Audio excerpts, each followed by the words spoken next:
Hello friends, welcome to Ravichi channel. இன்னைக்கு வீடியோவில் நம்ம என்ன பார்க்க போகிறோம்னா, பாண்டியன் ஸ்டோர் 2 சீரியலோட இந்த வார அப்புறமா தான் பார்க்க போகிறோம். நம்ம சேனலுக்கு யாராவது புதுசாக வந்திருந்தீங்கன்னா மறக்காமல் சப்ஸ்கிரைப் பண்ணிக்கோங்க. இந்த வார அப்புறமா என்ன காமிச்சிருக்காங்கன்னா, பாண்டியன் மயிலுக்காக ஒரு வேலை பார்த்து வச்சுருக்காங்க. அந்த வேலை பார்த்த ஆஃபீஸில் அங்கேருந்து இவருக்கு ஃபோன் பண்ணி என்ன கேட்டுட்டு இருக்காங்கன்னா, ஏன் அவங்க மருமக இன்னும் வேலைக்கு வரல அப்படிங்கிற மாதிரி சொல்லிட்டு, வரதா இருந்தால் சீக்கிரம் வர சொல்லுங்கள் அப்படிங்கிற மாதிரி கேட்டுட்டு இருக்காங்க போல். ஆனால் மயில் வந்து அங்கே வேலைக்கு போகிறதுக்கு இஷ்டம் இல்லை. அது மட்டும் இல்லாமல் ஏதோ ப்ராப்ளம் இருக்கும் போல்.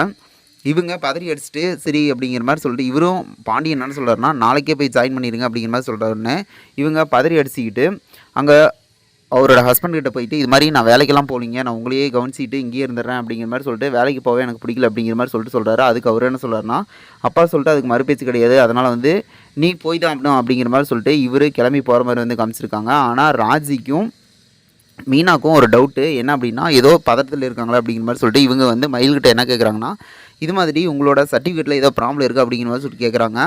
நகை விஷயத்தில் இவங்க 2 பேர் தான் ஹெல்ப் பண்ணாங்க. அதே போல் நகை விஷயம் மாதிரி சர்டிஃபிகேட்லேயே ஏதோ ப்ராப்ளம் இருந்தால் நீங்கள் ஓப்பனாக சொல்லுங்கள், அதுக்கேற்ற மாதிரி நாங்கள் யாருக்குமே தெரியாமல் மறைச்சிடலாம் அப்படிங்கிற மாதிரி சொல்லிட்டு இவங்க பிளான் பண்ணிகிட்டு இருக்காங்க. இது கேட்ட கேள்விக்கு மயில் கரெக்டாக பதில் சொல்லுவாங்களா இல்லை என்ன நடக்கும்னு பார்ப்போம். இது போல் வீடியோனா மறக்காமல் சப்ஸ்கிரைப் பண்ணி ஃப்ரெண்ட்ஸ், நம்ம வீடியோ பிடிச்சா லைக் பண்ணி கமெண்ட் பண்ணி ஷேர் பண்ணுங்கள். என்ன நடக்கும்னு வெயிட் பண்ணி பார்ப்போம். தேங்க்யூ.